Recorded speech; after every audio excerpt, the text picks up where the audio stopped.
Okay, here we go. We are speed running from 500 up to 2200 plus using the Reti, that's one knight f3 as white, and the Nimzowitsch Sicilian as black. We will be going to 2200 and beyond, so don't forget to subscribe if you want to see how the metagame adapts and evolves as we go up through the rating ladder. But today we are going from 1100 to 1200. Our goal is to hit 1200 by the end of today, so let's get into it. We're playing 5-5. Let's see if we can find a game. Okay, black pieces versus an 1164. E4, C5. E4 does seem to be by far the most common move at these rating ranges that we've encountered so far. We're going for knight f6, the Nimzowitsch Sicilian. This is very provocative, inviting white to play e5 and chase our knight, which they do. This is the most challenging move. Now here we want to retreat to c7 so that we can pop back out to e6 and maybe look at this weakened d4 square. White should probably play d4, or at least they might want to, because now we play knight c6, and now it's somewhat more difficult to achieve d4, because now if they play it takes, knight has to recapture. That leaves e5 undefended. Knight d5, lunging into my position. I think I can just ignore this. I don't see what this is threatening. I certainly don't want to take and allow white to capture here and create this pawn duo. So I'm just going to play g6 and prepare to develop my bishop and target this e5 pawn. That is, when white advances e5, our typical plan then is to go after that pawn, which is somewhat exposed in our side of the board. Okay, so now I could play knight takes e5. That pawn's not defended at the moment. Is there anything wrong with that?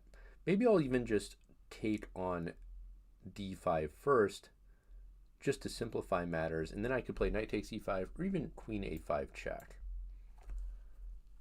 Let's just eliminate that piece in my half of the board though. And if knight takes c6, I can recapture, and I have some extra defenders on d5. So I think I would be emerging up a pawn either way. So two ways to win a pawn here. Knight takes e5 is, well, actually maybe that one is not so good, because then f4 and my knight appears to be trapped. But I can play queen a5 check, and after white blocks the check, queen takes d5. That one looks better. Let's go for that.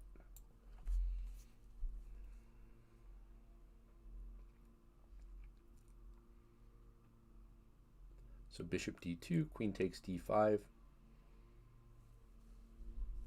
I think that's a pretty safe extra pawn. I'm also, if knight b5, trying to force me on c7, so I'm thinking bishop d2, queen takes d5. If knight b5, I can even take another pawn with check, also defending c7 at the same time. So this is a pretty good example of our strategy. By knight f6, we're provoking white to come at us, e5 over advance. But then as we see here, these advanced pawns can become weak. We start picking them off. That's the strategy. So bishop d2 will take. Let's see, what does white want to do about this?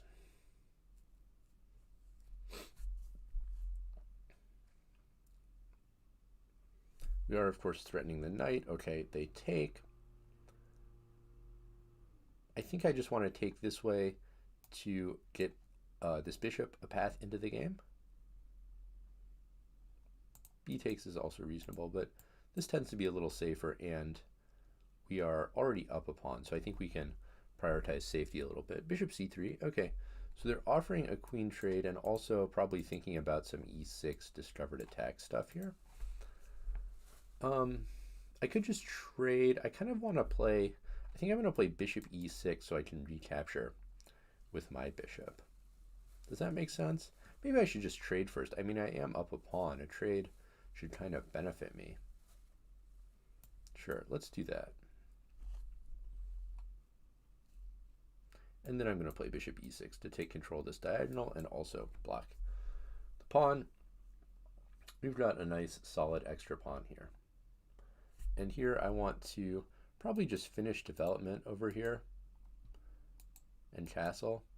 Even Bishop h6 would be kind of reasonable too here. I guess I'll just play bishop g7.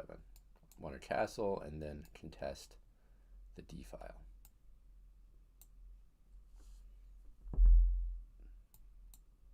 So we are up a pawn, so generally trades should be absolutely fine for us. The more pieces that get traded, if we really get deep into an endgame, we could use this pawn majority over here to create a pass pawn on the queen side eventually. Let's play bishop b3, force white to either trade or give us control of the d file.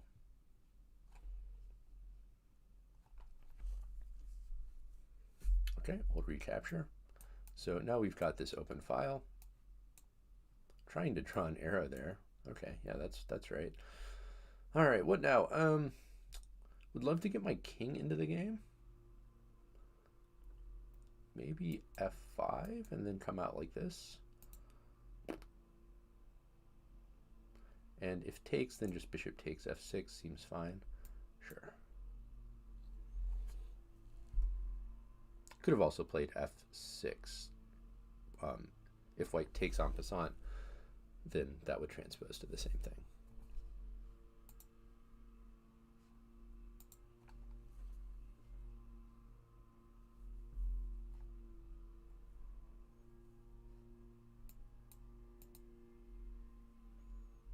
Okay, I'll offer a bishop trade. If this bishop gets eliminated, then my rook can enter in here. Okay, definitely don't want to allow rook e7. So let's start bringing the king into the game. Of course, the king is an active piece that you want to use in the endgame. Once more pieces come off the board, you're not so worried about the king being attacked. The king sort of enters the fray as a powerful piece.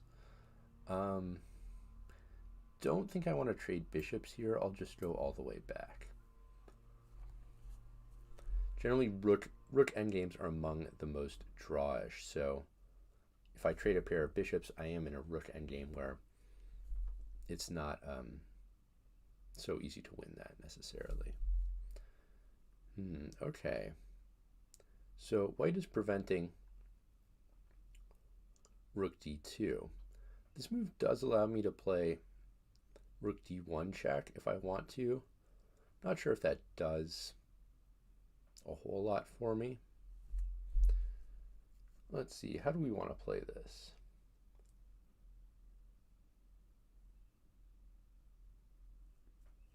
Eventually I want to start advancing these queenside pawns, I think.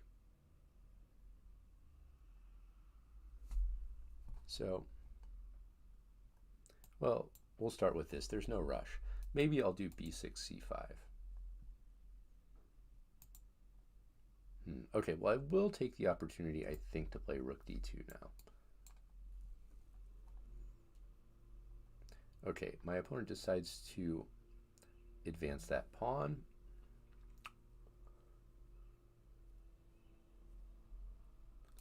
This is a bit weak now.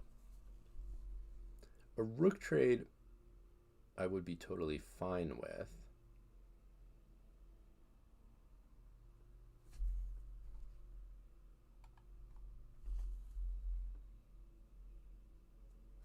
Bishop d, oops, I was trying to illustrate bishop b5 without necessarily playing it, but I think this move is okay. I said I don't want to trade bishops, but if I take here, I can get a passed pawn. Then white can play rook c3 though, so I don't love that so much. Yeah, I'm kind of regretting that move. I meant to just draw an arrow there. Yeah, c takes rook c3 looks like kind of a problem, so let me just take. I do still have an extra pawn, so I think I have good chances to win this. And let's play a5 to try to create an isolated pawn over here.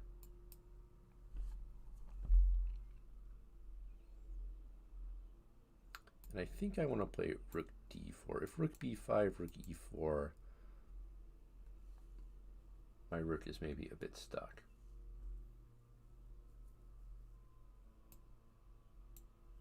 Okay, let's centralize the king some more.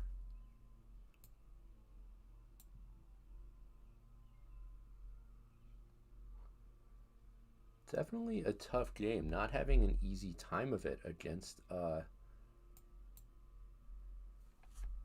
my 1100 opponent.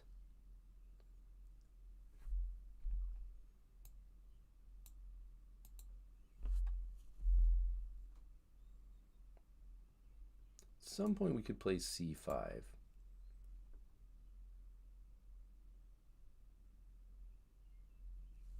Okay, let's just bring the king up.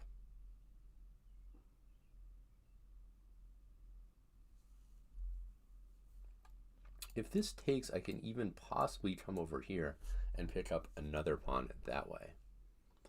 g5, okay. So f4 check looks pretty appealing. Also rook h4. Actually don't really see what they can do about this. I'm on both of these pawns here. I guess rook c3 maybe is my opponent's best shot to confuse the issue. Yeah, good move. But I think I can just play king d5. And if rook d3 check, king b3.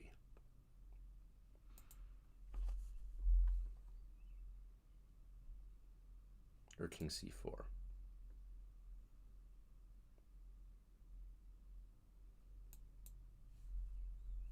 So they can play this, but I'm going to get 2 pawns for 1 in that case, and I can start advancing this passed pawn.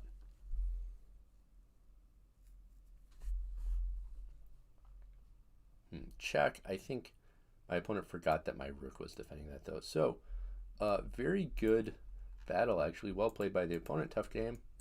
But just remember the key plan of going after, when the opponent advances e5, our main plan is to attack that pawn. Because it's overextended, it's separated from the rest of White's troops. Let me just see if I can get, how do I get can I get chat open here? Make sure the stream is working, I guess.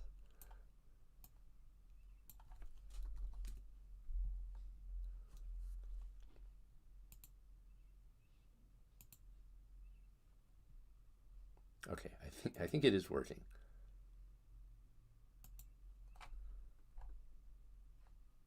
Excellent. All right, let's continue. Next game. 11-14. We've still got a ways to go to hit 1200. One knight f3. Knight c6, super common, and yeah, d4. And we'll go back to our setup with g3 now. d4, the purpose of this is to stop e5.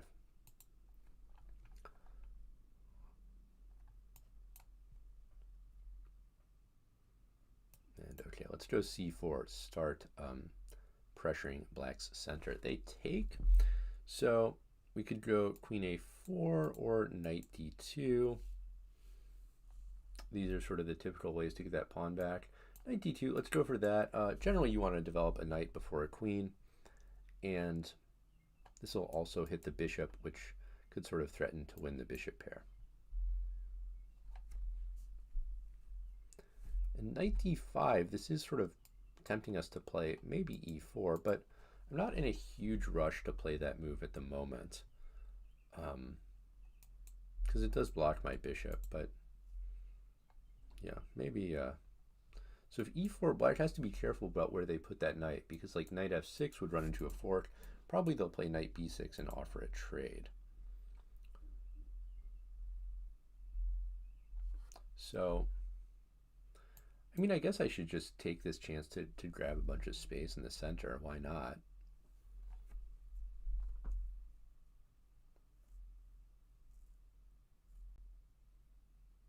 Queen d7 is a bit weird because it blocks the bishop.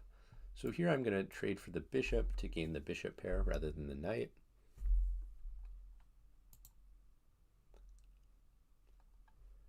And queen takes, I guess I'll just develop a bishop. Nick Luciano says, is that Nick from Ultimate Frisbee? And here, let's just play d5. Black's king is still in the center, whereas I am fully developed. And this e-file opening is going to be extremely dangerous. And yep, rook e1 is already a devastating pin on the e-file. This is why you've got to develop and castle quickly. If you leave the king in the center, this is the sort of thing that can happen. Black, I guess, yeah, maybe bishop e6. Oh, I'm thinking of a different Nick, sorry. Anyway, bishop e6, this does save the queen, but it gives up a bishop. So that was maybe my opponent's relatively best choice, but still not a great spot for them. Let's go knight g5, hitting this pawn an additional time.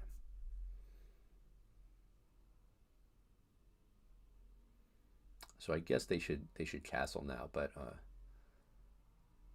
they've already had to lose a lot of material to get to this point.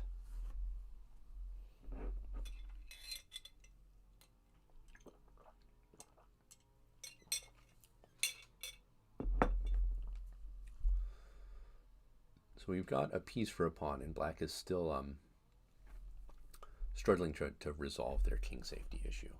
If castles, I can just play, well, knight takes e6 is one good option.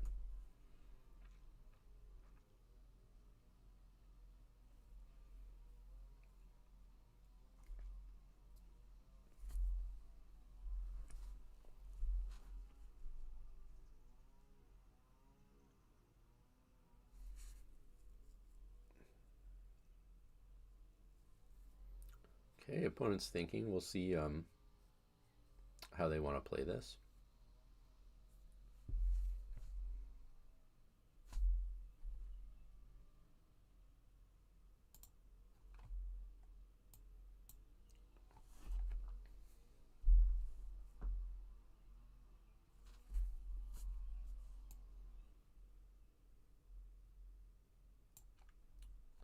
So I think that the key lesson from this game is when you start with knight f3, it does tend to be a quieter opening. So often we're looking for sort of a positional struggle. However, chess is still chess. The principles of controlling the center and developing quickly do still apply. So if your opponent, wastes time, for instance here, knight d5, moving the same piece twice, queen d7, moving the queen, blocking a piece, not castling, at some point, you can start thinking about playing more directly, opening up the center, if you do get that lead in development.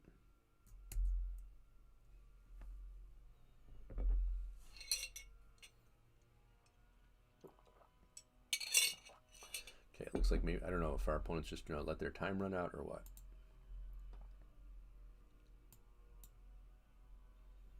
Okay, Nick says, enjoying the Sicilian course in the speed run. Thank you. Good to see you here. Okay.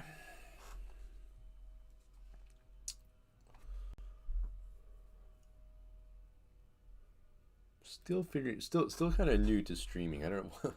What are you supposed to do when your opponent doesn't move? You have to, you just sit here and you like fill the airtime? I don't know.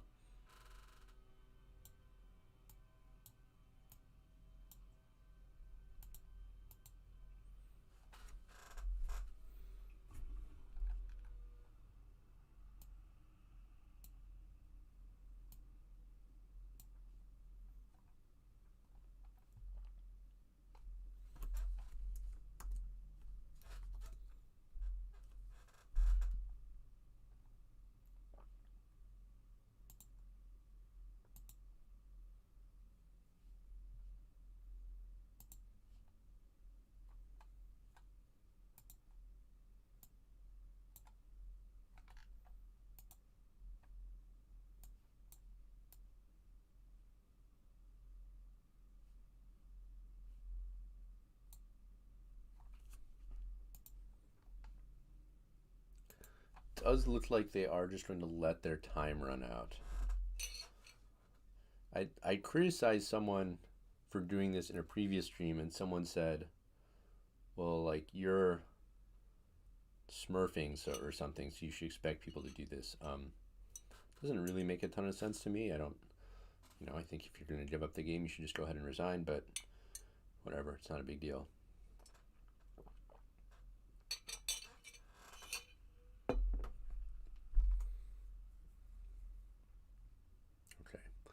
40 seconds to go.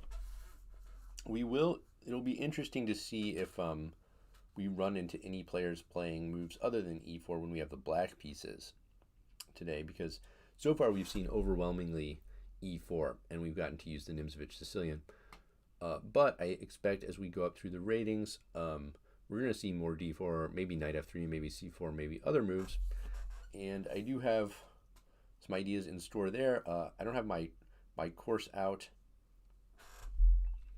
on those on my everything but e4 for black yet, but that is the next one I'm working on. So maybe we'll get a sneak peek into that. Oh, and on demand d4, c4, and I am going to go for the Slav c6 and knight f6.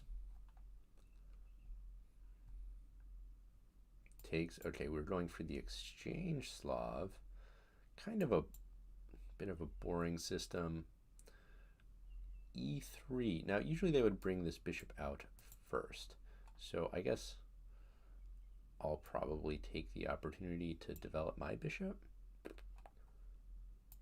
So it's a symmetrical position, but my bishop is outside the pawn chain, whereas this bishop is stuck in. That could give me a slight edge. b3. So I could just play bishop d6, but this is also sort of tempting me to play bishop b4.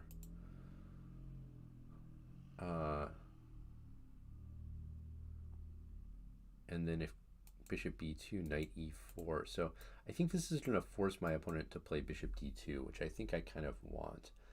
They don't do that, but now I can start pressuring this knight using this pin, and knight e4 as well if I want to. So this looks dangerous for white. And if rook c1, I can even actually play queen takes a2 using the pin. But if queen c2, okay, so now I'm deciding between knight e4 or queen takes a2. Knight e4, queen c2. Am I in time to play like rook c8 and knight takes d4 or something? I don't exactly know that I am. Queen takes a2 looks quite appealing though, because I'm attacking the bishop and it's not that easy for white to defend it. And it is an extra pawn.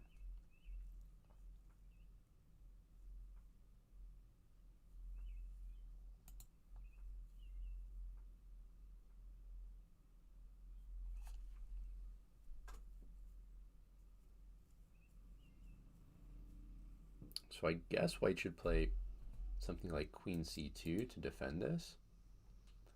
And then I have various choices. I could play knight e4, I could play bishop f5 and hit that queen. Rook c2. Okay, so I could just take a pawn. I could also play queen takes b2. Get I don't think I want to give up my queen. That's a bit much.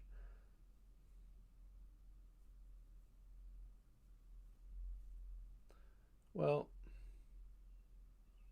queen takes b2 does walk into knight d2.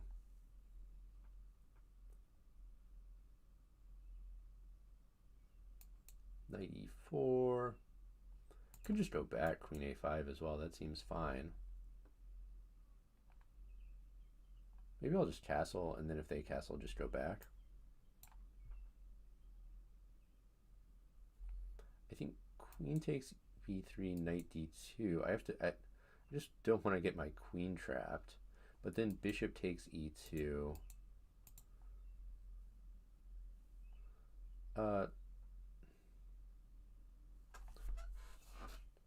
Bishop takes e2. Actually, that does seem fine. So I think I can get away with grabbing a second pawn here. Yeah, that seems fine. And that pawn is pretty valuable because now I have these two connected passers over here. So the line I'm considering is knight d2 when my queen is short of squares, but I can play bishop takes e2, counterattacking white's queen, and then whichever way white captures, they kind of let me out. Knight d2, bishop e2, queen e2, queen takes c2, the rook is undefended, or knight d2, bishop takes e2. If knight takes, then bishop takes d2 would have been possible. Okay, my opponent plays knight b5.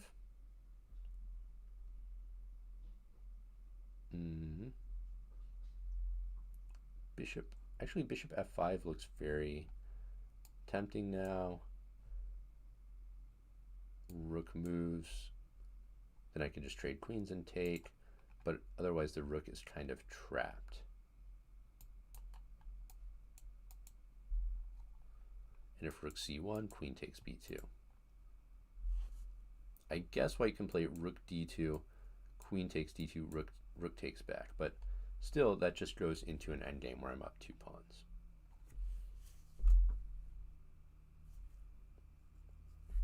Rook goes back, but this allows me to pick off this bishop.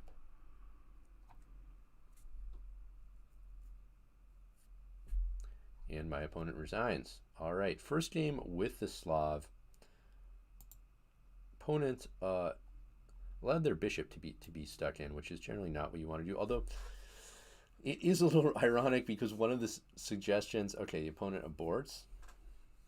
I guess that's one way to meet one knight f3. All right. One suggestion I'm considering versus the Slav versus the exchange Slav is actually to play with the bishop inside the pawn chain in exactly that way. So let's see what's going on. It's not all bad to have your bishop in there, let's say. But anyway.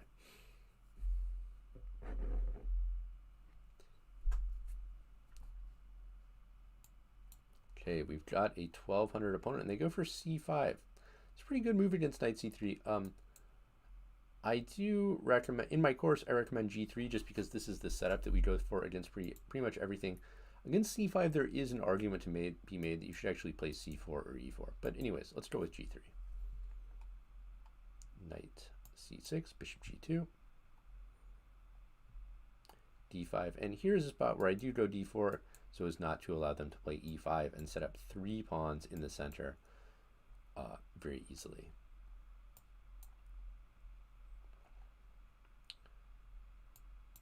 And here we transpose to, this is actually a main line of the Catalan.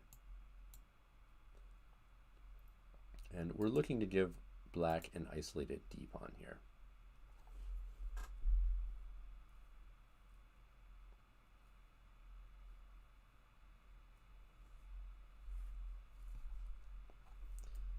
C takes d4 is not considered the most accurate. D takes c4, according to theory, is supposed to be a little better, but a lot of times when you get your opponent into a Catalan by this move order, maybe this is not exactly what they were intending to do. They might not know that.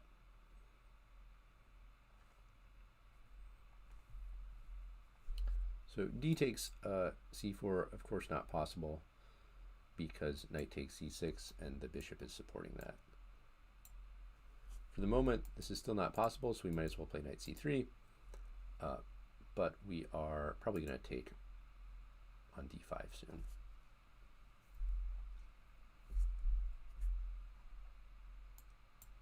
This is also fine because we get to establish our queen in the center.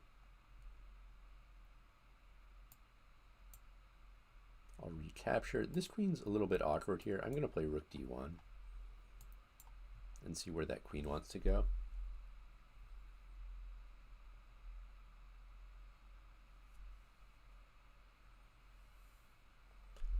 Probably black should go to a5. I think that's relatively speaking the safest square. But it's a little tricky for my opponent to develop this bishop because b7 is pressured. This is a situation we often get in the Reti. We get a position that looks relatively simplified, but black has a little bit of a problem developing those last few pieces, and that can actually snowball into a big advantage. Against this move, I think I can just play bishop e3, gaining another tempo, developing another piece. And if queen takes b2, rook b1, the queen's almost trapped, but I mean, at the very least, I'm gaining a lot of time.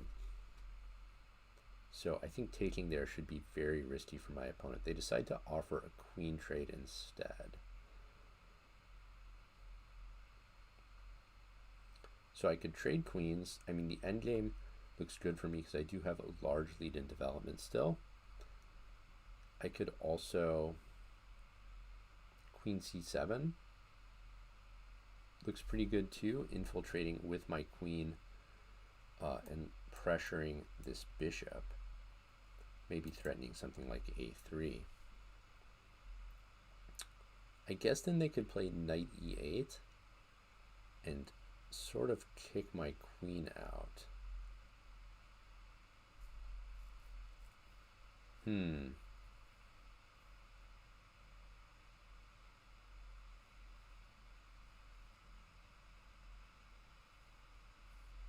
So if I trade queens, what's my next move going to be? I could play knight b5, or just rook ac1.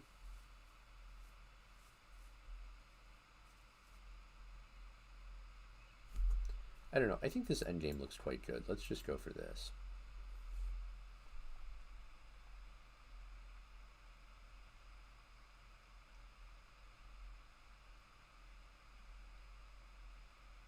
So I'm possibly threatening to take here. This knight could also come in here or even here.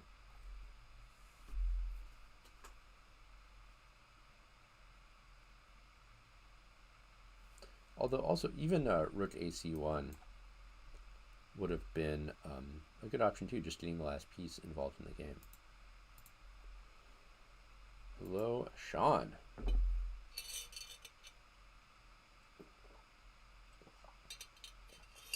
I'm thinking an interesting move for black is bishop d7, because they should really be trying to get this bishop out. That's attacking my knight, so I don't have time to take on b7, but I could respond to that with, well, maybe knight d6, or maybe if I want to try to get greedy, even knight takes a7.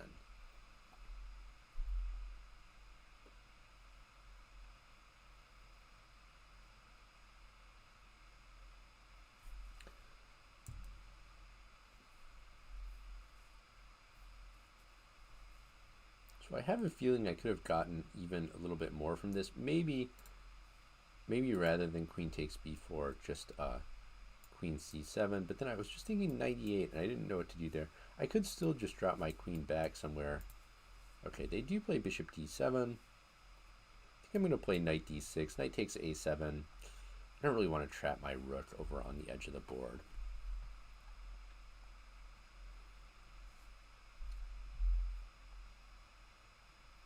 So if takes, I'll be pretty happy to have the bishop pair and be entering black's position with my rook.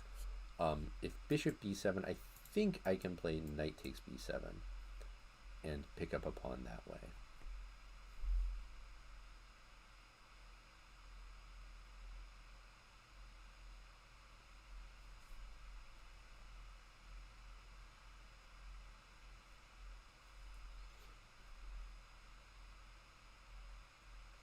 So knight takes b7. The only thing is bishop takes g2, king takes g2, rook fb8, knight d6, bishop takes d6, rook takes d6, rook takes b2. That actually seems to equalize. So let me just do this and rook c1 and just play against this pawn. So the game is kind of simplifying here.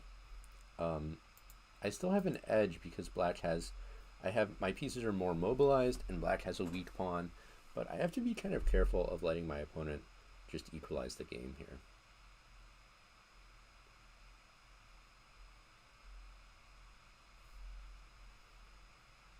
Knight e8. So I could trade and take on c6. That looks quite good. Or I could even just move my knight back. Both options look quite nice. I actually think I'm just going to move my knight back just because this knight is so poorly placed now. I kind of want to not trade that guy off.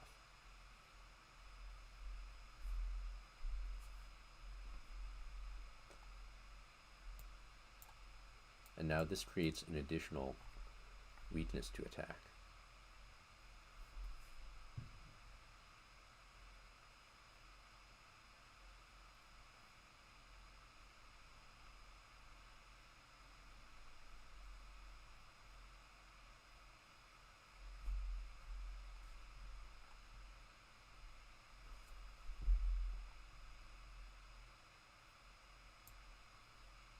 Okay, let's cash in and take a pawn. So now I've gotten the pawn, but I've also left this knight back here. So I think this ended up being a better scenario, and I'm threatening to take the second pawn on e6.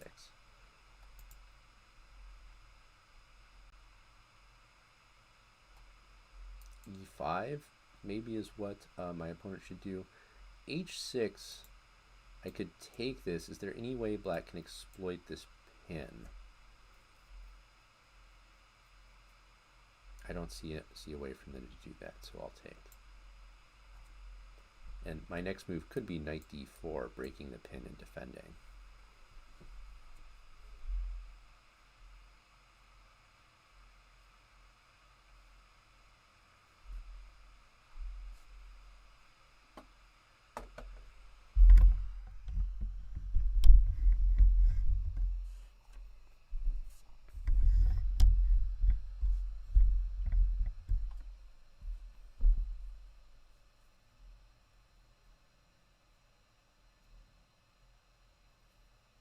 King comes up, but let's throw in a check here. Black can't take because my rook is defending.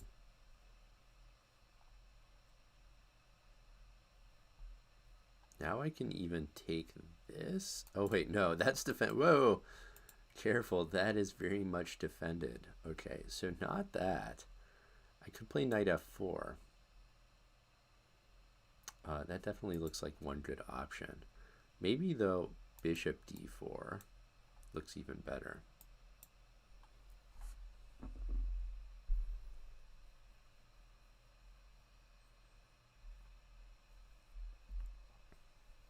And the opponent resigns. Okay, few interesting moments there.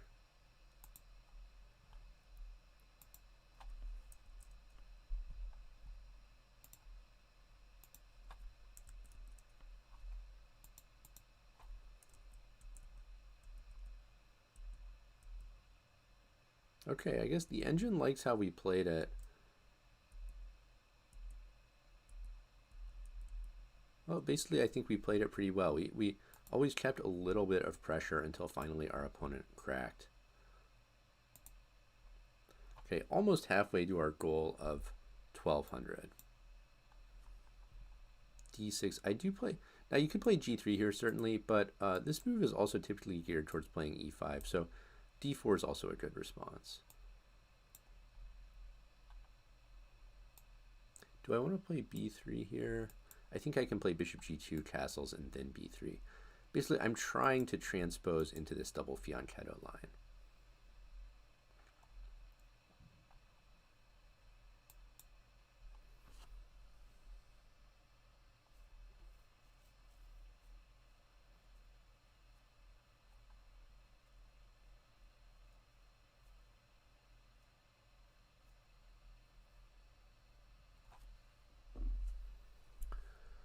I think in one of the previous speedruns, we had a game where the opponent played bishop f5, and after d5, knight b4, things got a little confusing.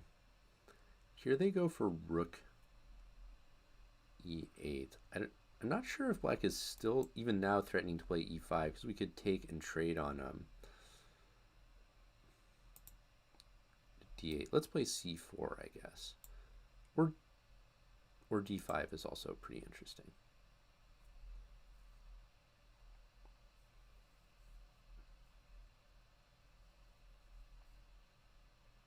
Actually, d5 looks really good, I think. I think the knight would kind of be forced back to b8. Is that right? I don't know. We'll try c4 this time. d5 also looks good.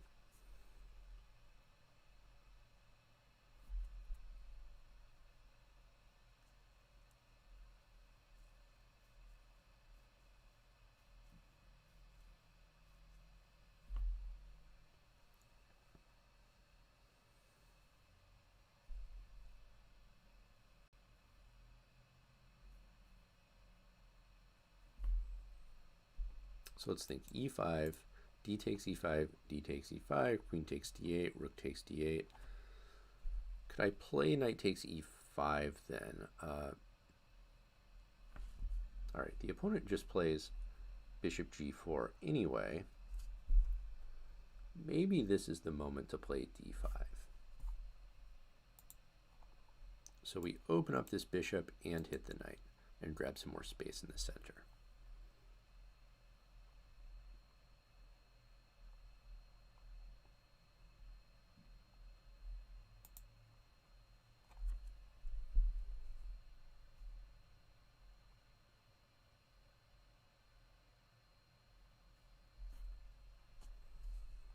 If bishop takes f3, I think this would be a good spot to recapture with the pawn and play f4 to take control of e5 and utilize this open diagonal. So that's what I'm going to do. I'm anticipating knight e5, and I like that I have the option of f4 to chase that away. And also this open diagonal.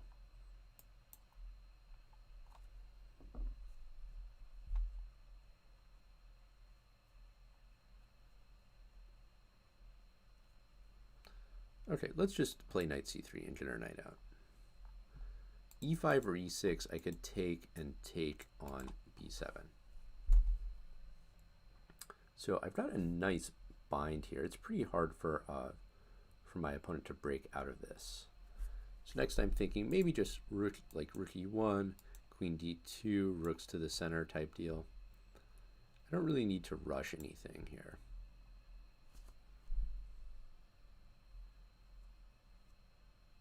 Maybe queen c2.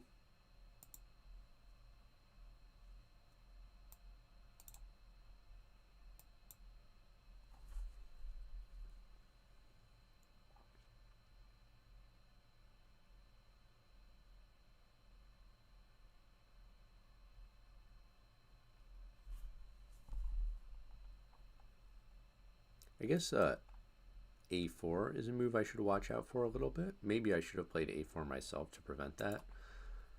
Also thinking about maybe like knight b5, d4.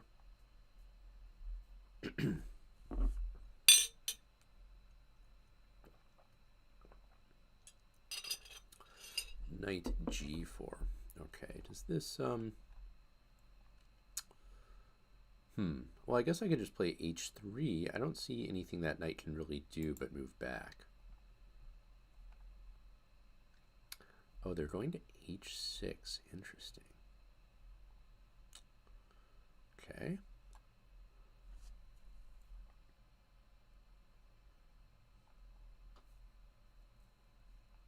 Maybe also a3, b4 could be an idea. I guess knight f5, knight d4 is kind of annoying.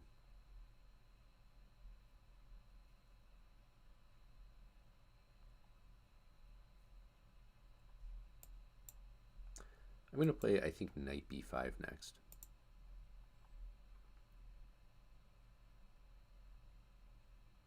At some point, I guess this centralization should be worth something. I have to say the competition here at the 1100 level is, you know, it's pretty tough. My opponents are putting up a lot of resistance.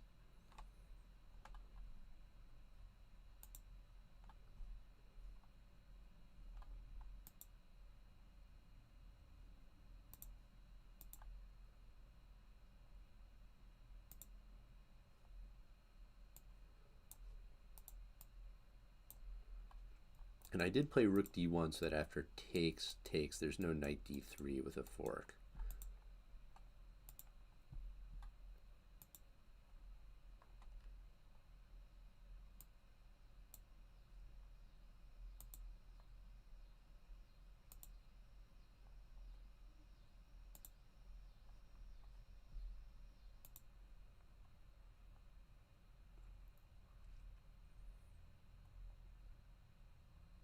Okay, so I had to give up the bishop pair, but that does weaken black's king over here.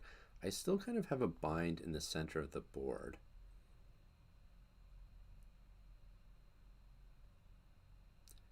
E5. Well, if I take en passant and black takes, then knight is defending this. But I've got 1, 2, 3 attackers on e5 versus 1, 2.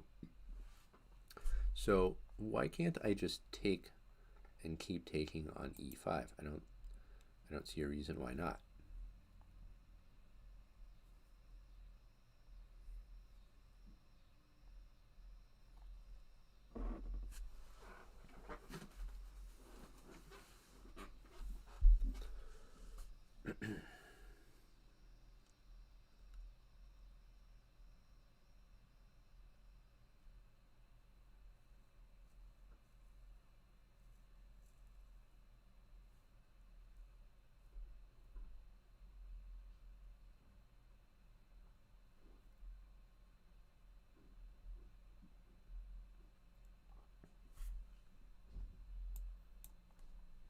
Is there some sort of trap here?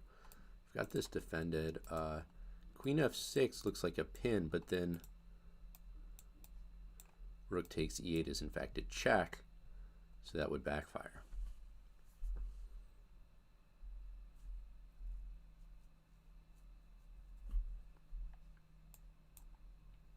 So it looks like we've got a free pawn out of that.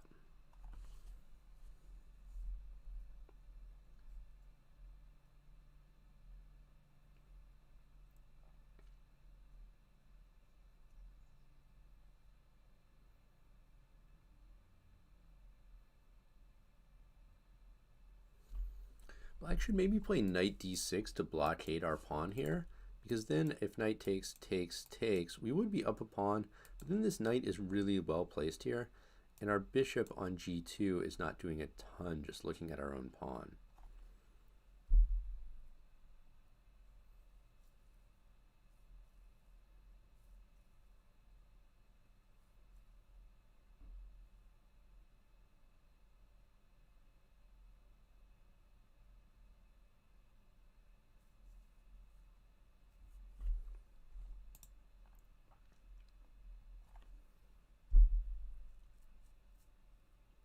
For the moment, though, we are threatening to take on c7.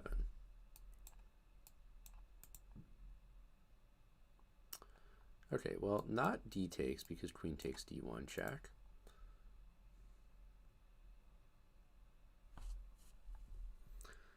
I think just going back to c3 is fine. I'm defending the rook, so threatening that, but now if takes, I can come in with the knight, threatening a check, threatening a discovered attack. This should be very good. And check.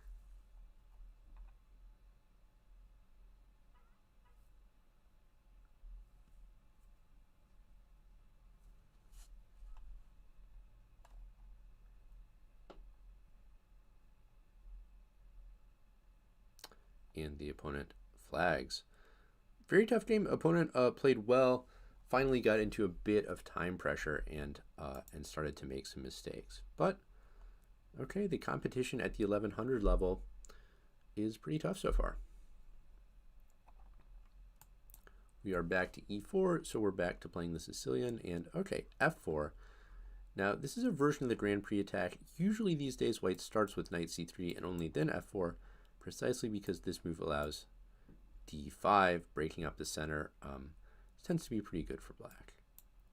And now we're playing like essentially a good version of the French defense because our bishop got outside of the pawn chain before we play e6.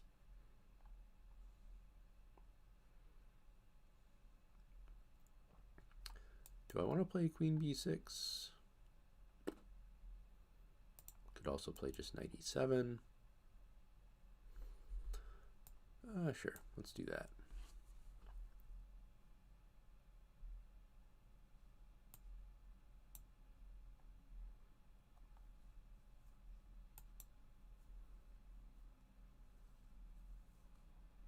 Could also take with the pawn, you know, sometimes knight h6, f5, but this looks quite good. We've got the bishop pair.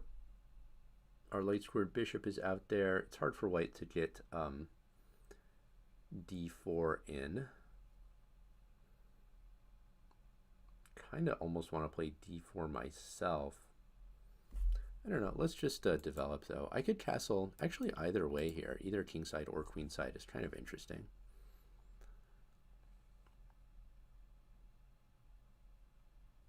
I'm actually going to play bishop f5 and harass that queen. And if d3, I can play c4 using this pin with a lot of pressure on this pawn. The only way to defend that is with knight e1, but then white is going backwards. And I can even play like queen a6, rook f3.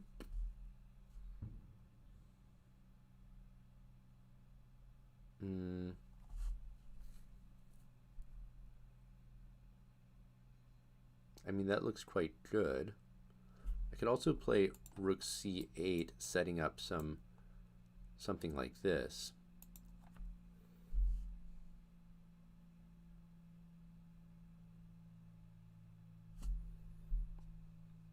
Let's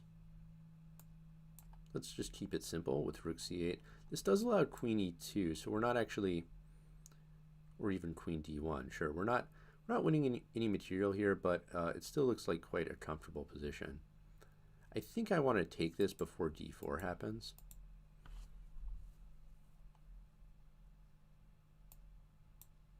Let's just castle.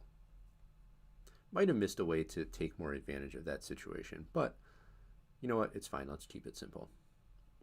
A little bit tricky for white to finish development because knight d2 would allow bishop takes d3.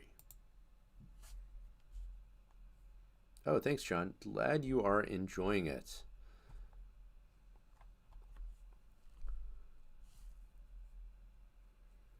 So yeah, how's my opponent going to develop here? It's not that easy. Bishop d2, bishop e3, knight d2, all impossible. b4. Huh.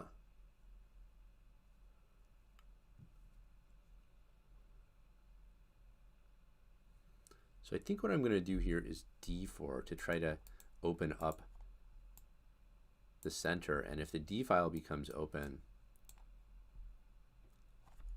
white's knight and queen lined up there are going to be very vulnerable. But if this c pawn is eliminated, then I can come in and take on b4. Okay, I'll take the option to trade that off and open the d file. And look at, it's always a great feeling when you bring the last piece into the game. Look at this, every single piece developed playing in the game, whereas white still has several pieces on their starting squares. So that's very good news for me. Rook f3, and now there's several ways I could take advantage of this. Bishop g4 would be a pin. There's also simply knight takes b4, just grabbing a free pawn.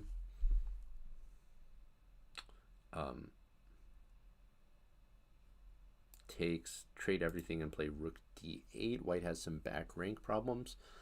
Which of these do I like the best? I actually think just taking the pawn. I'm not in a massive hurry to win the exchange here because my pieces are so much more active.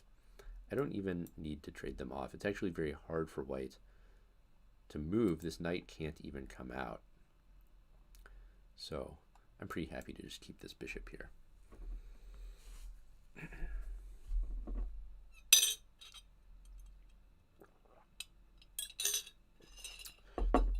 I'm also threatening queen d4, rook in the corner pocket.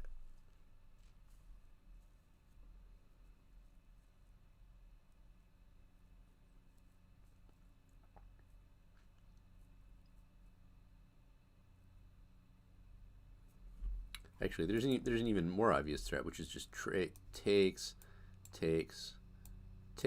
fine takes, blah, blah, blah, rook c1 check. So, yeah, we can just do that.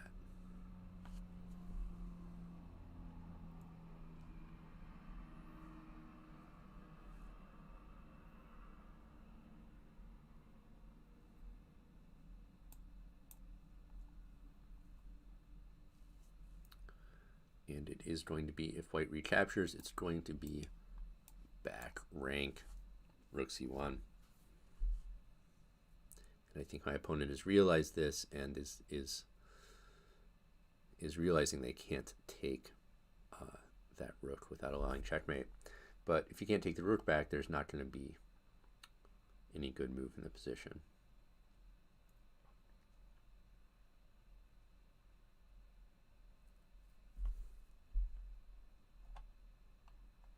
Okay, queen f1. I mean, I could get really fancy here, I think, and play queen f2 takes rook c1, queen g1, rook d1. Completely unnecessary, but pretty funny. Does that work? I don't want to sacrifice my queen and then have it not work. Let's just play this. Pretty sure it would work, but let's do it the simple way. So threatening this and this.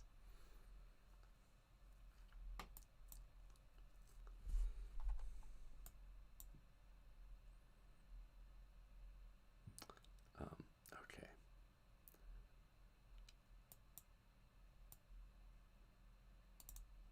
I mean, it doesn't matter. This is fine.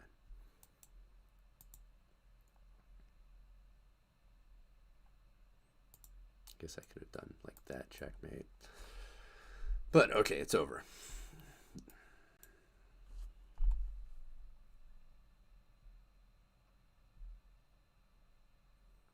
As an old guy, I always have to win in the most chicken way available. Okay, more than halfway there. We're at 1161. More than halfway to 1200.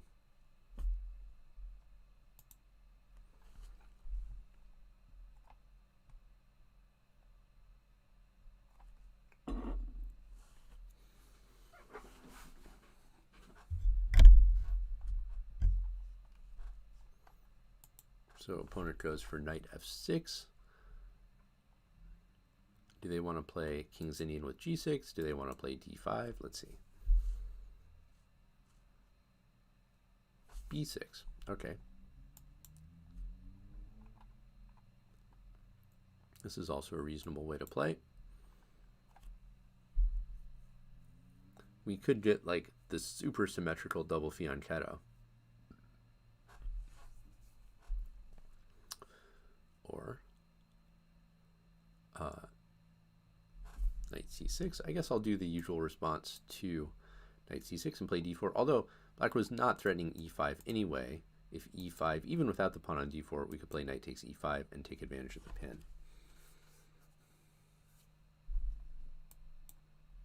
Very similar patterns that we're seeing over and over with these knight c6 moves. Now here, d takes c4 would be extremely risky because knight e5 with pin action happening here, which is what I'm going to do.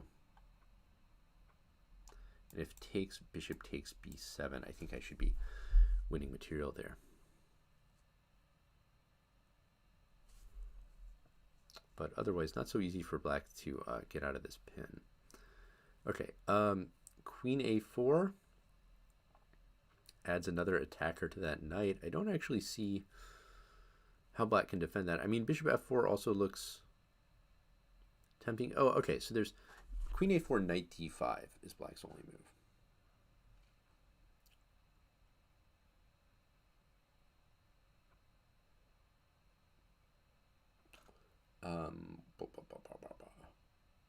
Is bishop f4 better? Knight takes c4 is also definitely very strong. Let's start with queen a4. If knight d5, maybe knight c3 looks really good.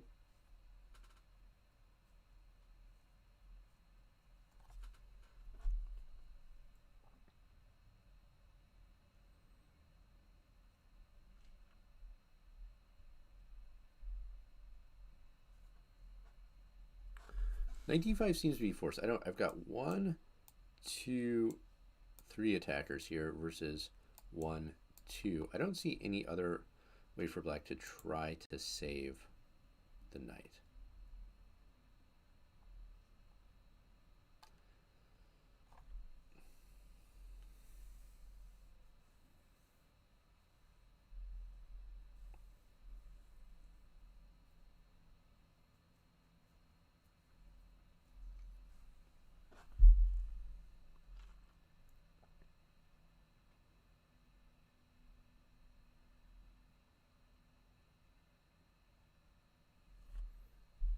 Okay, they do figure out knight d5. So knight c3 looks good because if takes, then this knight drops after all. So knight c3, e6. Knight takes d5, e takes d5, bishop f4. Looks quite promising.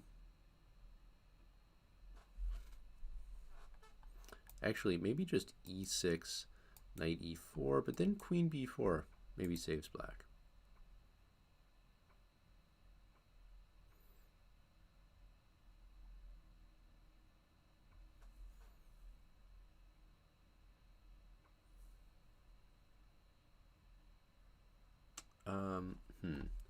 Yeah, it definitely feels like there should be a good move here.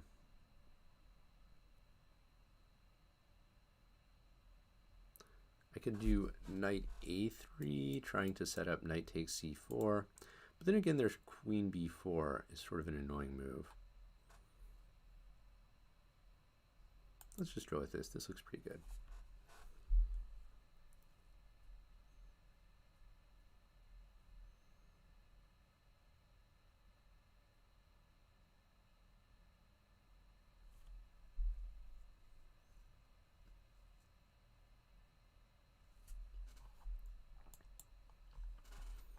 Yeah, here I didn't see how black can save the knight. So they castle, but I just have more attackers than defenders.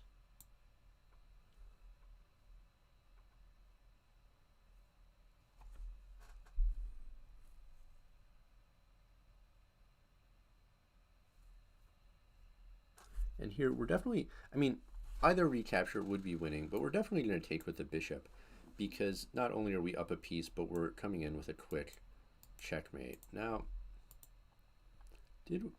kind of curious. Okay, the engine actually likes queen a4 is maybe a bit hasty. I could have played one more developing move like bishop f4 or knight c3. So here, yeah, e6 black could have stayed in the game, maybe. But after this, it was winning a piece. e6.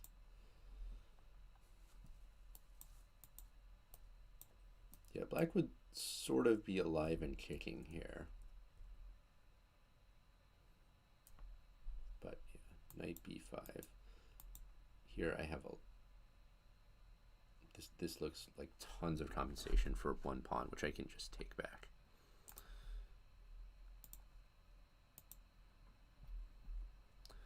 All right, 1167, closing in on 1200. Another d4, d5, and we'll play another Slav. c5, huh? Could play b6 or e5. Let's try e5 to undermine the center. And here, I think I just want to play e4 and grab some space. Let's go ahead and play b6 and just knock that pawn out.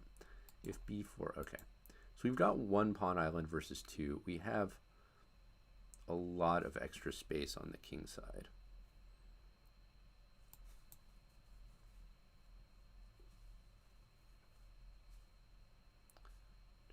Do I want to play knight f6 or f5? Let's just play knight f6. You know what? I think I'm going to go for h5 here. This pawn gives me a hook to play against. I have a very solid center to back this up. This knight is a target.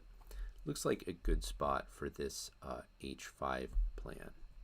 And now I am actually just going to be winning a piece because takes, this introduces another attacker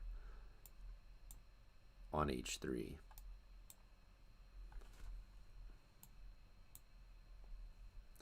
So that's an extra piece, and that is an extra queen.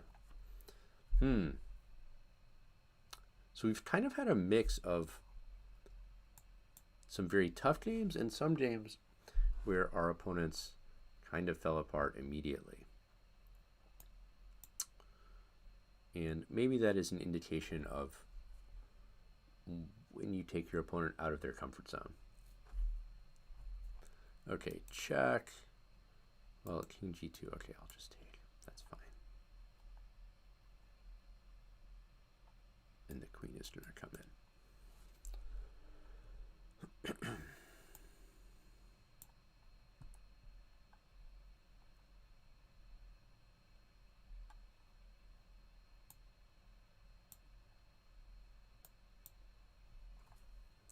And checkmate. All right. Yeah, when they play c5, generally you're looking for either e5 or b6. Here I was just able to get, I played e5 and b6 in fact, and got a lot of extra space. Yeah, h5, you might think about this idea. You definitely want a very stable center to go for this. Otherwise, you're just going to get blown out by the center opening while you're messing around on the wing. But here I've got a stable center. I've got this hook that my h4 pawn can hit, and this knight was also a target, so it seemed like a good spot for h5.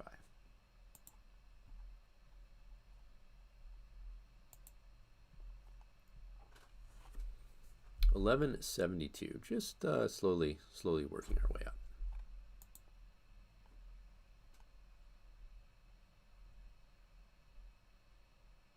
So the opponent goes for sort of a Slav setup.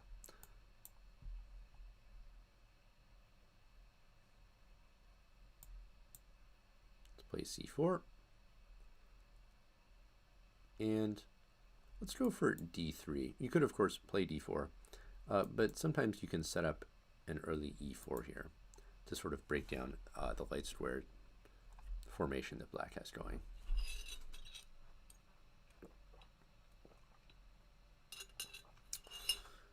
Knight g4. Yeah, I don't. This move is not really scaring me. I don't see what that knight's doing over there, so let's just keep developing. Could also play h3, but I don't know. This knight is not doing me any harm at the moment, so I'm just going to ignore that for the time being. And let's play e4. Let's break in the center.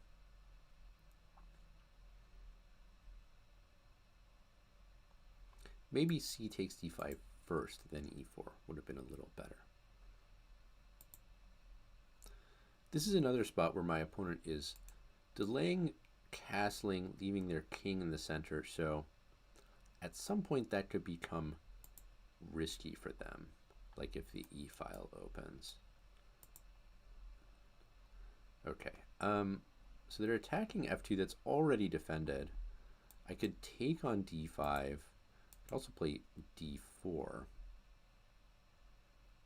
I think I'm just going to start by taking this.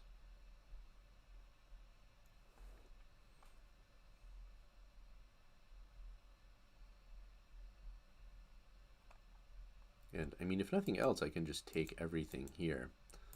So, okay, they're really trying to attack me on f2, but I can pretty much shut this all down with d4, just blocking that bishop out.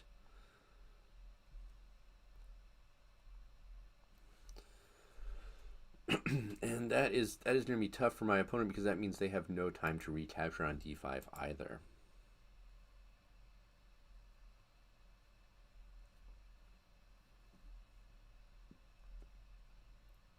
So a really important principle here that's really relevant to this level of play, which is that your opponent can't attack you just because they want to. There has to be some factor in the position that makes an attack viable.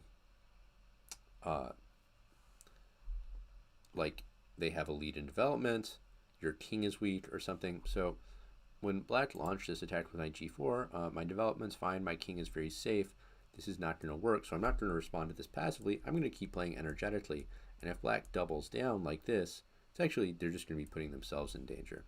Now here, I've got a pawn fork with c5. I'm just going to take this first to make sure I get this weak pawn here, but then I'll play c5 next probably.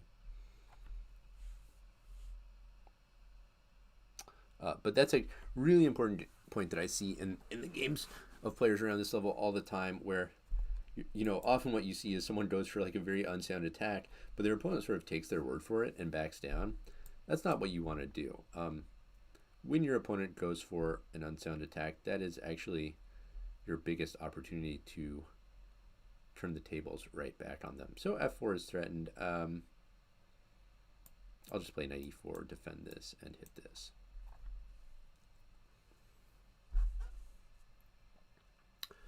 There could be some sort of discovered attack here happening at some moment as well.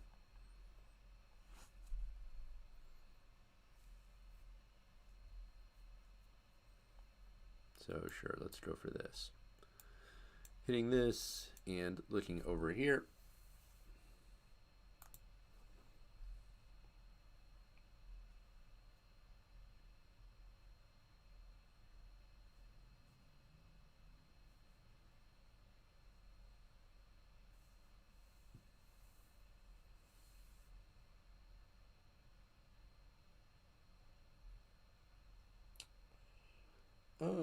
Let's see. What do we want to do here? Bishop e3 looks like a pretty good move. Let's just go in knight d6 check. Could I have played that last move? Yeah, knight d6 check would have been good last move too. But it's still good this move.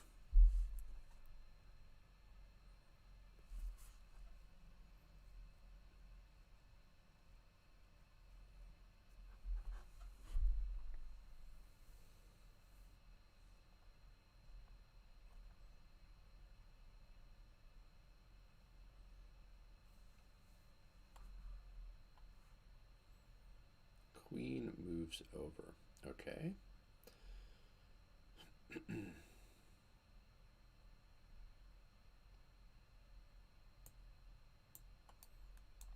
just bring another piece into the game and hit that knight.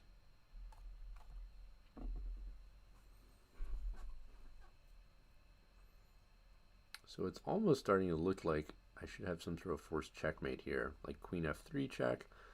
But bishop f6 would block. Could play knight takes e6, could play rook takes e6. I don't know. I'm just going to keep it really simple. Just take and take this.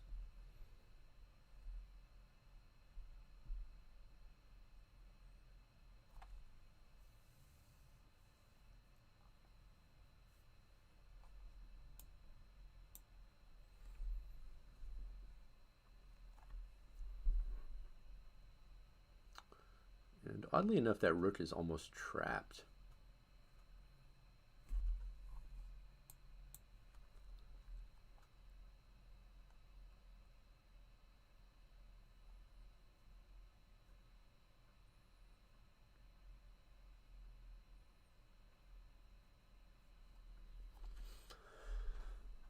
So I guess queen takes is the only way to avoid mate, but I could go into a winning endgame, or I could just take the queen, keep the queens on, and keep attacking.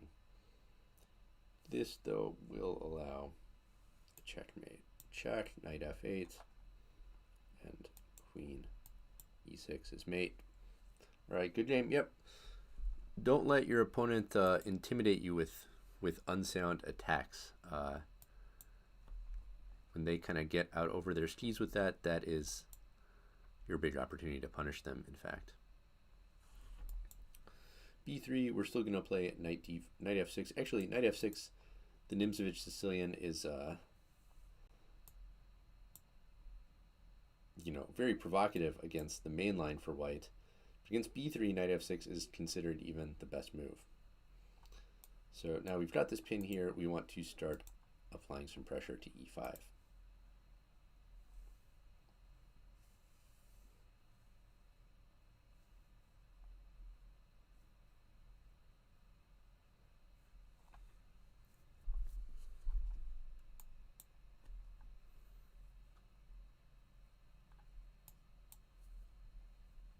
So we'll just finish development. I guess I could have played queen c7, but I'm not in a huge rush to be attacking e5. Actually, d6. Didn't even think about that, but probably d6, because this is pinned. This looks like a very nice way to start to do this. Hello, chess beast. Takes, Can't I take on b2? What's happening? I think that's a free piece. And even potentially a free rook in the corner.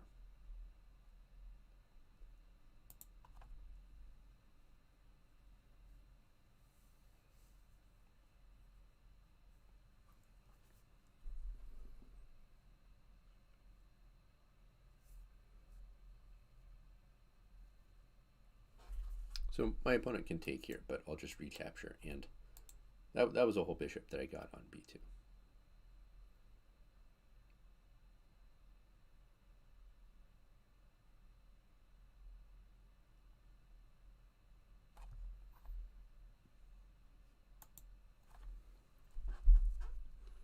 Now, if I play knight c3 at some point, there is even a question of do I even want to take the rook on a1? Or am I just fine being up a bishop?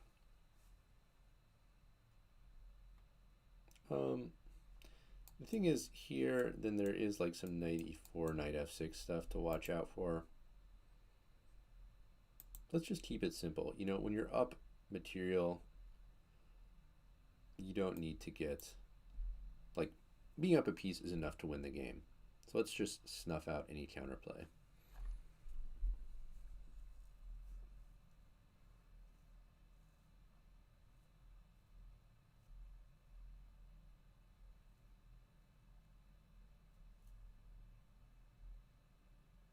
So we want to just keep developing, trade down. Be happy to win an endgame. That is acceptable.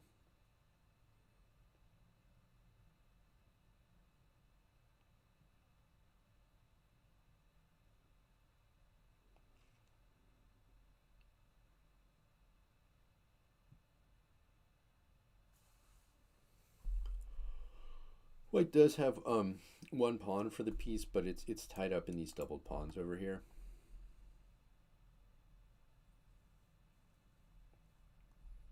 So probably, you know, just gonna trade, just bring a rook over.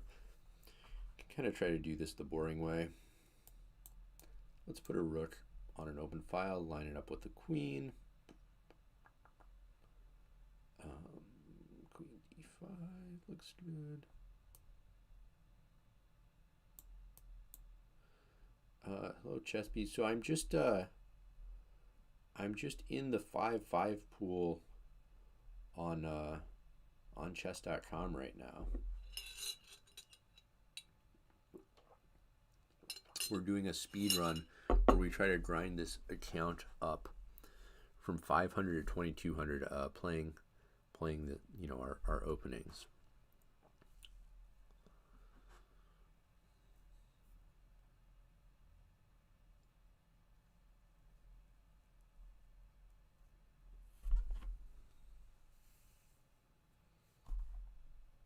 So queen d5, just centralizing, defending this, offering a queen trade.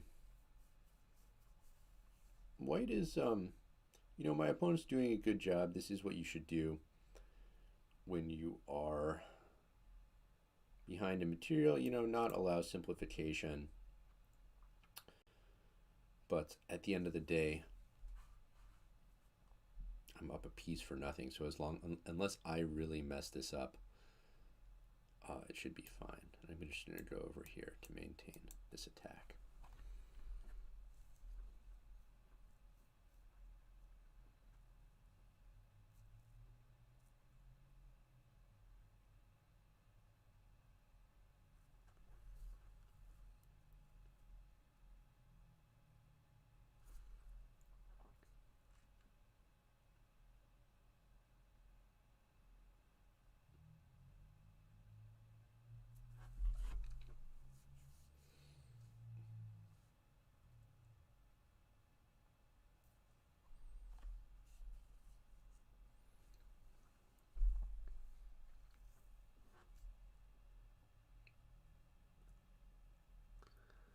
So I guess this knight should move somewhere, but then I'm just going to trade bishops.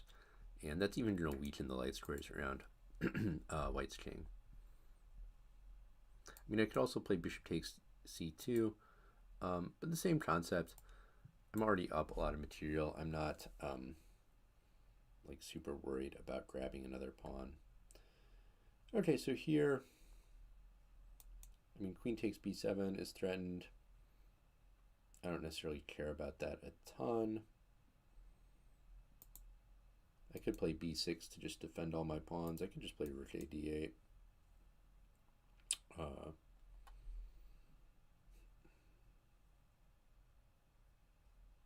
Yeah, I guess let's just make everything really solid. Why not?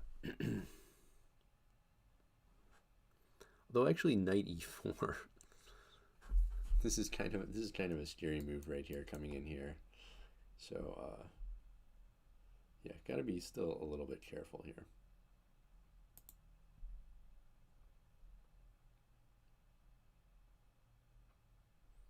Knight c4 less scary, I would say. I guess my opponent wants to come in here, but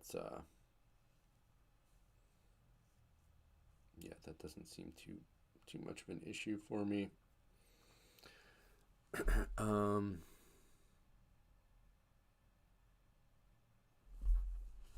let's just go like here.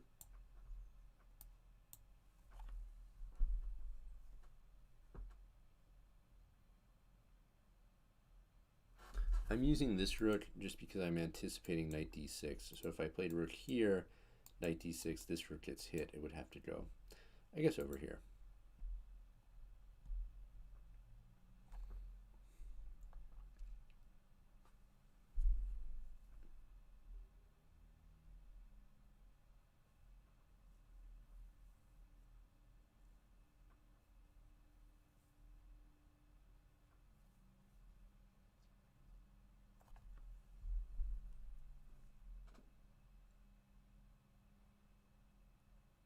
Okay, the rook moves to e1.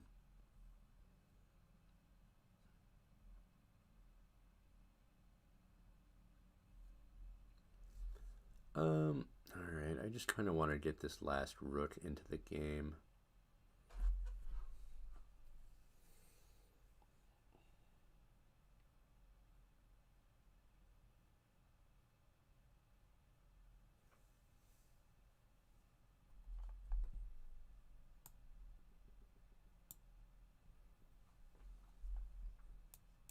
Try to double over here.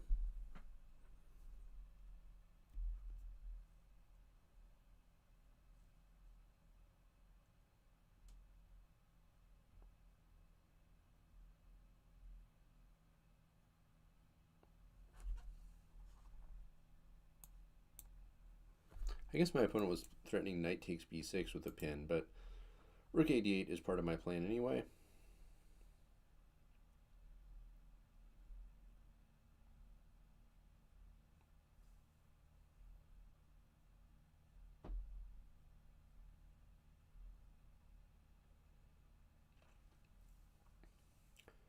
Rook e3.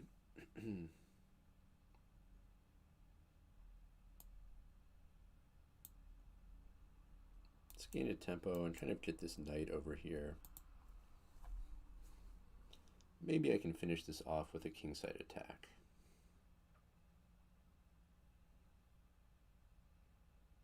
Or maybe the opponent will just lose on time. Okay. Well, the opponent lost a piece early on, actually playing quite tenaciously after that, but a piece is a piece. Okay, let's see. Are we within striking range of 1200 here?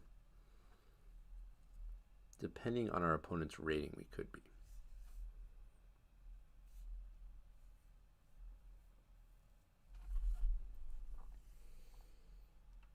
Win plus 10. Nope, it's going to take at least 2 more games.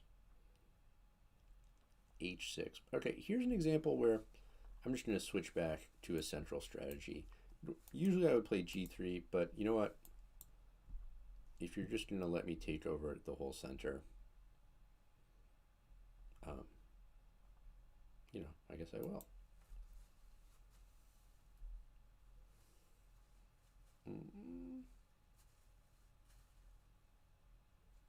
Play g4. I don't know. Just bring out another knight. We'll see what he does. E6. Okay.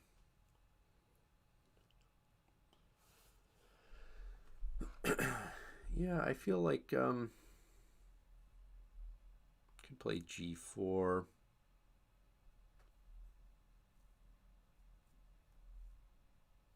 Could just play bishop E2 and castles.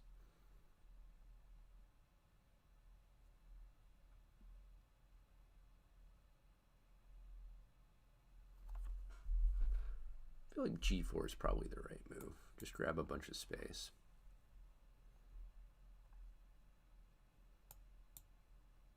And we're probably planning to castle queenside now.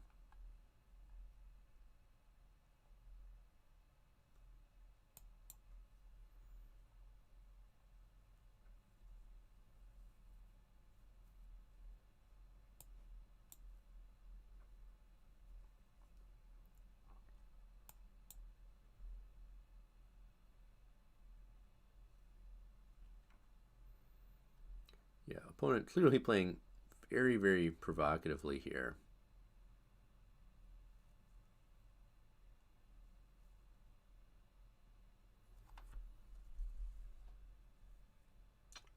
Let's see, how do we want to do this?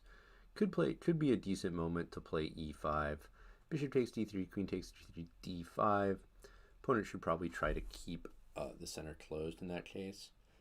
Could also just play something like queen E3. So like, you know, I guess B4 is coming. That could be met by knight A4 anyway. So I don't think that's actually a big concern at the moment. Question is like, how are we going to open the position in our favor? H4 does also look like kind of a tempting move. Also, maybe just king B1 and just see what they're going to do.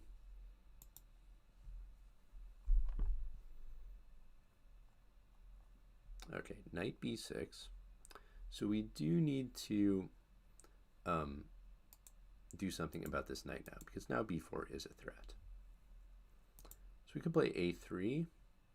We could also play A5.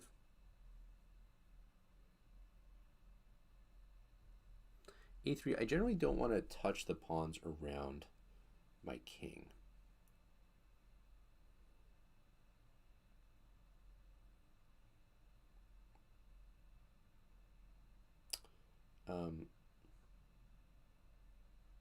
D5. I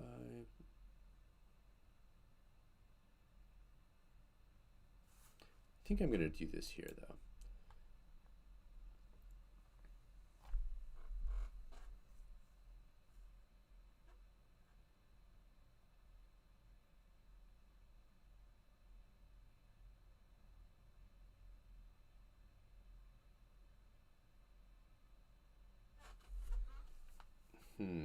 E5, I feel like this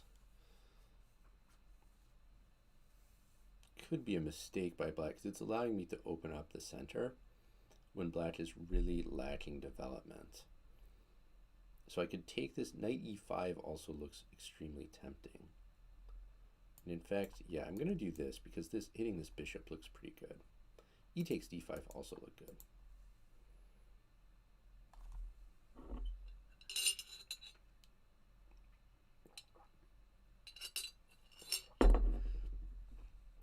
Okay, knight C6 or rook E1 takes. I feel like this has to be good.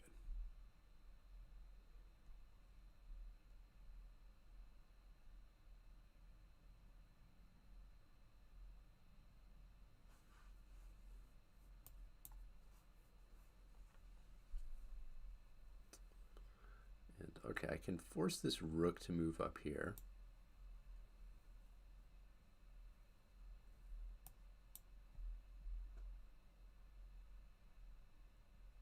Honestly, though, after knight f6, I still don't even know if this is this is that good for me. I guess it is. I mean, the thing is, black's king is really lacking a safe place, because queenside castle would allow knight takes f7. So it's kind of hard for them to do much with their king here. So I do have the feeling I messed this up, but I think it's still a good position.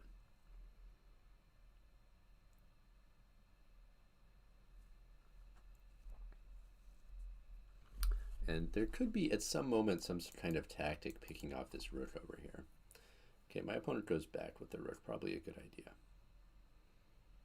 Would also love to dislodge this queen from here, because if not for this queen, I would have ideas like knight takes f7.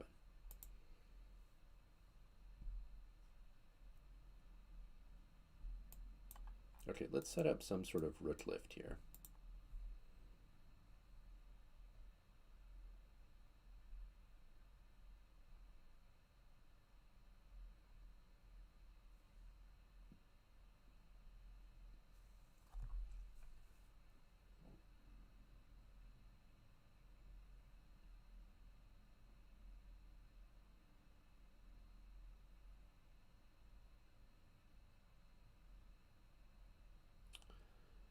Okay, bishop c3.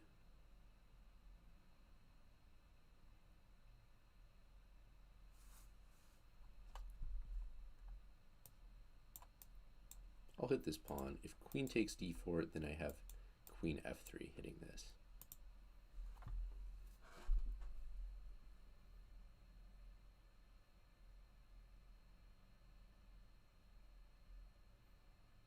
Okay, rook defends.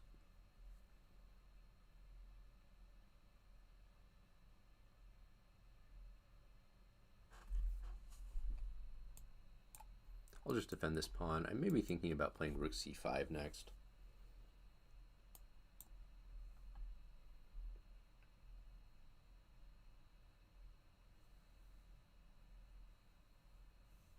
Queen d6 appears to walk into a discovered attack. Queen takes d4, still knight takes h8, right? Oh no. I almost blundered mate there, but okay. And this is check. So opponent made me sweat there, but I guess we are probably pretty well in control now. And what's the best way to do this? Let's just trade.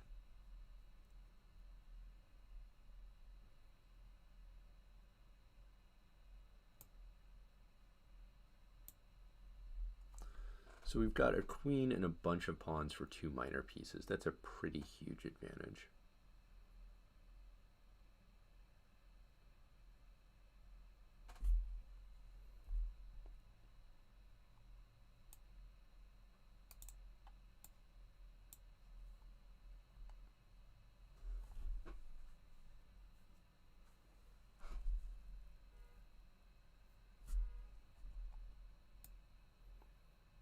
Just going to keep grabbing pawns, also hitting the rook.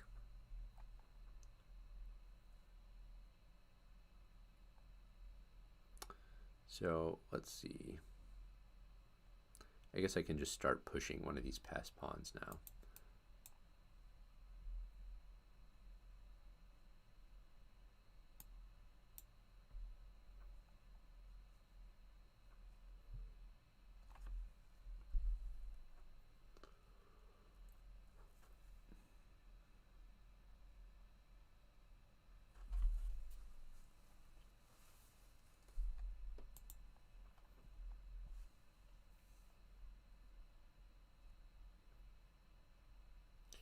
You know, if I'm struggling this much at 1200, I'm pretty worried about when I get to the higher ratings. What was I supposed to do here? Okay. Yeah, interestingly, the engine doesn't even think this is that great for me, even though Black's opening play seems really unusual, but well, the engine thinks I basically played it okay. Okay, anyway, we are now at 1199. One more win should get us there.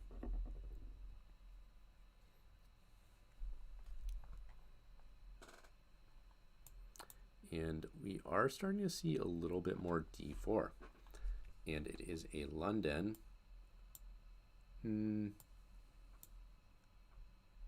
Gonna keep using this e6 c5 line for now. I have to think, c4, okay. c5.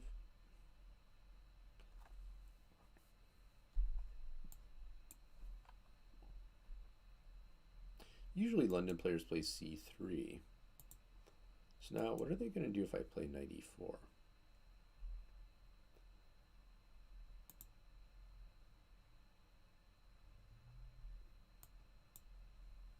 Problem is, with this bishop out, the queen side is looser.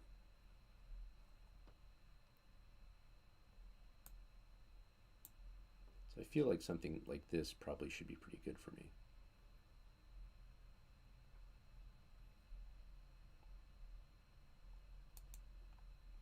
Because with that bishop gone, that's a little harder for white to defend.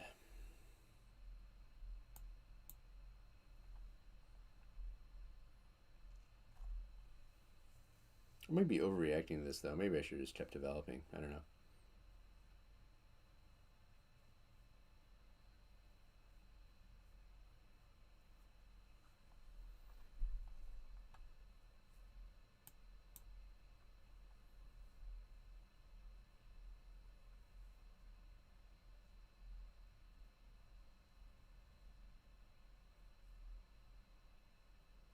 So I could trade and take on c5, or I could just play bishop takes c5. White is also not actually threatening to take on b4 at the moment. So maybe I should even just castle.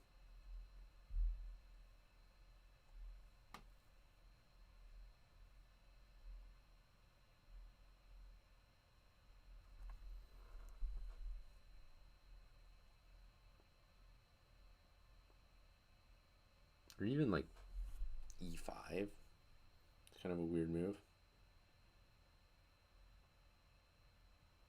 e5 c takes d5 looks not so good.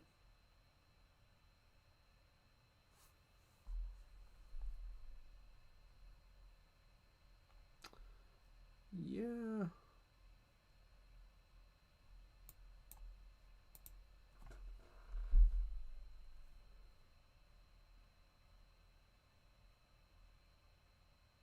Yeah, I feel like I've definitely messed this up. I don't know. Let's just castle. Ooh.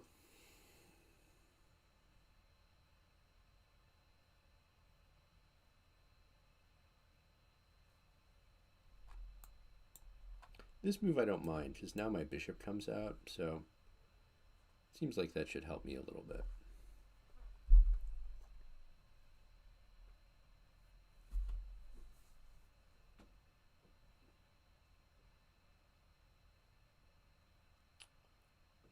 Bishop d6.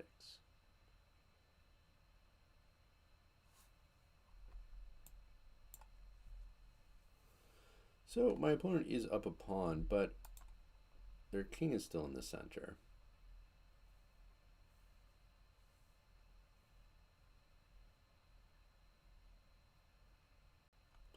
Maybe castle queenside. This move I thought runs into knight b4.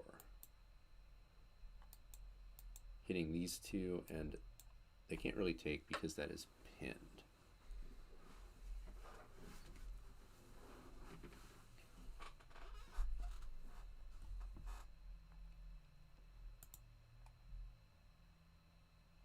But they just hung the queen. Okay. So that should probably do it and get us to 1200. Don't love how I played the opening there. Let's have a look at this game. Yeah, one blunder. So c4, what should I do here? Okay, what I did is okay. The engine kind of likes c5. Probably, you know what, it's I fell into the same mistake that I keep criticizing my opponents for, which is you know, moving the same piece over and over when I could just keep developing. So yeah, this whole idea with trying to do this was not great. But fortunately for me, my opponent did let me back in it. Yeah, here I could even have done this and exploited this king already. But rook e8, I guess, was okay. And then Yeah, not the most accurate game, but my opponent blundered the queen. So that does get us to 1205. So we are done for tonight. Shelton said, "Do you plan on doing other speed runs with other openings?" Yeah, I probably will. I mean, you know, it takes. I didn't realize it takes a while to grind it up. So it's gonna take me, you know, probably a few weeks to get this one up. But I would imagine I will do some others with other openings in the future. Yes, but we made our goal of 1200, so that is a wrap for tonight. Don't forget to subscribe if you want to see us go all the way up to 2200, and if you made it this far and you're interested in learning more about these openings, the links to my courses with a lot more information are in the video description. So thanks for watching, and I will see you next time when we try to get up to 1300.